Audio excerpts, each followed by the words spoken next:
Politics में उसका महत्व ज्यादा है। तो और वो जब भिड़ंत शरद पवार जैसे दिग्गज से हुई जिनके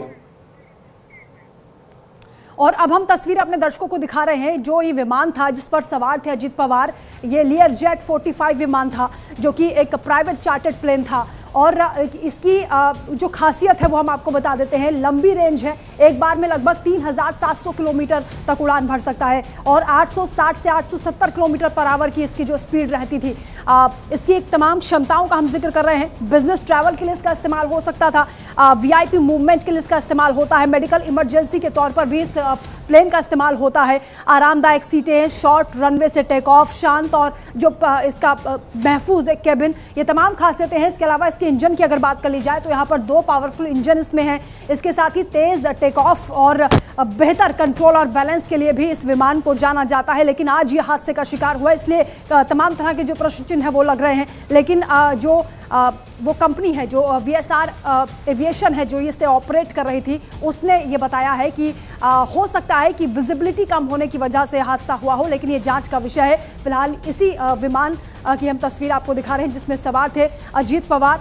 एक ग्राफिक्स के जरिए हम आपको बता रहे हैं कि किस तरीके से इसकी खासियत रही है। लेकिन उसके बावजूद जब ये इतना बड़ा हादसा हुआ है और डिप्टी CM अजीत पवार का निधन हो गया है, उनके साथ जो 6 अन्य लोग थे, यानी टोटल जो 6 लोग इसमें सवार थे, उन सभी की दुखद मौत हो गई है। एक बड़ा हादसा हुआ है, इसकी जांच तो की जाएगी, लेकिन प्रश्न यहाँ पर कई तरह के उठ रहे हैं कि आखिर क्या वाकई विजिबिलिटी इतनी कम थी जिस तरह से दावा किया जा रहा है कि उसकी वजह से हादसा हुआ है। तमाम पहलुओं पर अब जांच होगी, लेकिन ये दुखद घटना हुई है। और हम तस्वीरें लगातार आपको दिखा भी रहे हैं कि किस तरीके से जो NCP के नेता हैं, कार्यकर्ता हैं, जो समर्थक हैं अजीत पवार के, वो मौके पर पहुंचे हैं और घटनास्थल पर जब वो पहुंचे तो किस तरह से बिलखते हुए नजर आए हैं। हॉस्पिटल के बाहर भी जहां उनका पार्थिव शरीर लाया गया है, वहां पर भी लोगों की भारी भीड़, और ये हुजूम बताता है कि कितना जुड़ाव लोगों के साथ था। और क्योंकि हिमांशु जी, ये पवार लेगेसी में अपनी अलग से अपने दम पर पहचान अजीत पवार ने बनाई थी और जुझारू नेता के तौर पर उनकी छवि थी।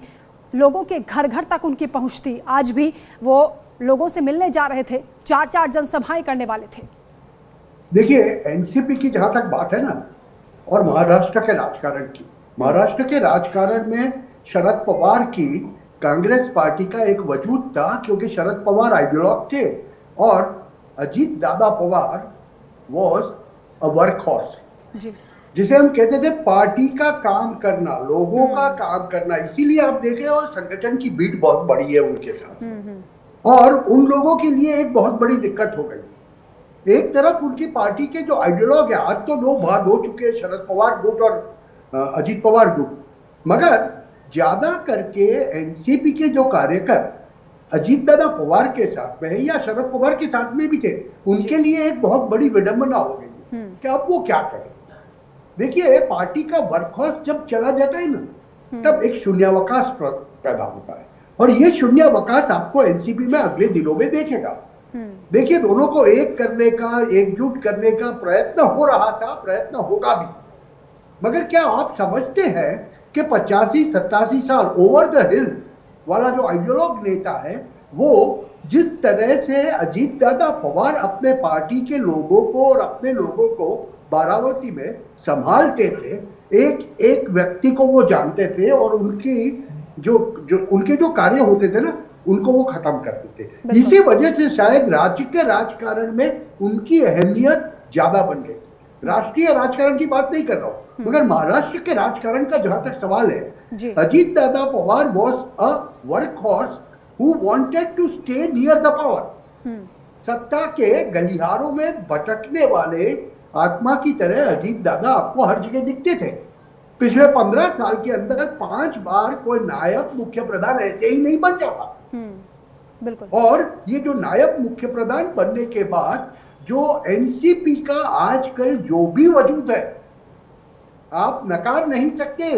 देखिए, शरद पवार ने एनसीपी को अगर खड़ा किया, पैदा किया, तो अजीत दादा पवार ने पिछले 10-15 सालों में एनसीपी को कायम रखा। और जब अचानक ऐसा हादसा हो जाता है ना, तब कार्यकरों के लिए सबसे बड़ी विडंबना ये आती है कि अब जाए तो जाए कहां।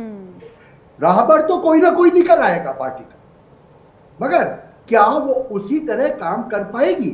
और पिछले 4 सालों में अगर आप एनसीपी का परफॉर्मेंस देखेंगे महाराष्ट्र के अंदर जी तो आपको पता चलेगा कि एक तरफ फैमिली की लीगेसी धीरे धीरे खत्म हो रही है, दूसरी तरफ उनकी पार्टी का जो ओरिजिनल पार्टी का आइडियोलॉग है शरद पवार जी, वो उम्र में नहीं रहे कि वो 16 घंटे 18 घंटे लोगों के बीच घूम के उनके काम कर सके। अभी ऐसी स्थिति में अजीत पवार एक ऐसा विकल्प था, अजीत दादा एक ऐसा विकल्प था जो लोगों के साथ जुड़ा हुआ था। अब जब वो ही नहीं रहेगा तो वो कार्य कौन करेगा? जिसे हम कहते हैं ना, कभी कभी क्या होता है, एक जनरल सेक्रेटरी जो पार्टी का होता है, बड़ी पार्टी का, वो सबसे ज्यादा काम करता हुआ होता है। प्रेसिडेंट का नाम तो थप्पा मारने का है। हाँ। और शरद पवार जी की उनकी उम्र की वजह से और उनके स्वास्थ्य की वजह से आज वो अहमियत जो सक्रिय राजकारण में, जहां पर राजकारण का वजूद गिरता है, आज एनसीपी अजीत दादा पवार की जो सरकार के अंदर, वो सरकार के अंदर है, इसलिए उनकी अहमियत है, वो बराबर समझते थे।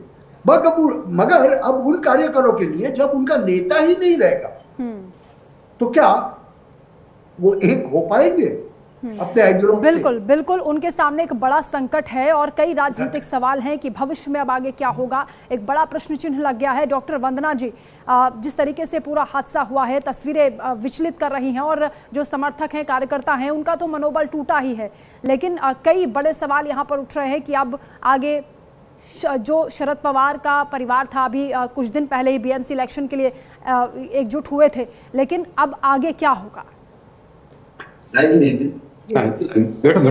मैं बाहर में आ रहा हूँ। वंदना जी,